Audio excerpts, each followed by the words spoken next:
I'm Target 12 investigator Tim White, along with my Target 12 colleague Steph Machado, and we're here to talk about intervention in Providence schools, and this is coming up in the wake of a damning report that showed Providence schools were among the worst in the nation. And Steph, you and our colleague Eli Sherman wanted to look at other parts of the country where this happened, and you looked at two cities. Which ones and why? Yes, so Lawrence, Massachusetts and Camden, New Jersey are two districts that were also severely underperforming in recent years, and both had state takeovers. And we have learned, Eli and I, through our reporting, that state officials here in Rhode Island have looked at both of these districts as examples of state interventions as they decide what to do with Providence schools.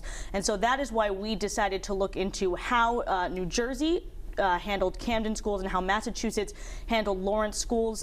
They were fairly similar. One of the biggest differences, socioeconomically, yes, they must be very similar to Providence. Very similar to Providence. A high number of students that don't have English as a first language at home, and as you say, socioeconomic conditions similar to Providence. Both of them are smaller cities, but similar to Providence. So state intervention could look like a lot of different things, right? I mean, you could have a receiver, you could have a special master.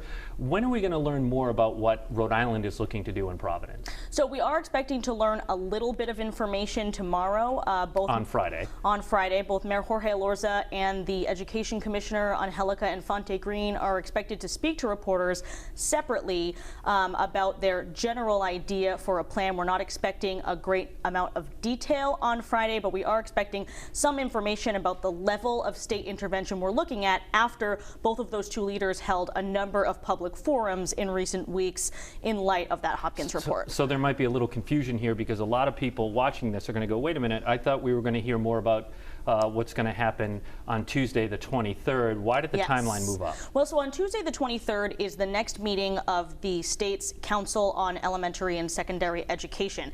But the agenda for that meeting gets posted 48 hours in advance. Because of the open meetings laws. Yes, and so an agenda item is going to be posted tomorrow. We don't have the wording of that yet, but it's going to describe what they are going to do and potentially vote on Tuesday the 23rd. And so we are expecting to get a little bit more information from Commissioner Infante Green about that agenda item and what she plans to talk about on Tuesday. And then on Tuesday, we are expecting even more details. All right, Steph Machado and Eli Sherman will be talking with Providence Mayor Jorge Elorza on Friday, as well as the Education Commissioner. So make sure you check in with Eyewitness News and WPRI.com all day long. And to learn more about what Massachusetts did in Lawrence and what New Jersey did in Camden, make sure you read their article right here on WPRI.com.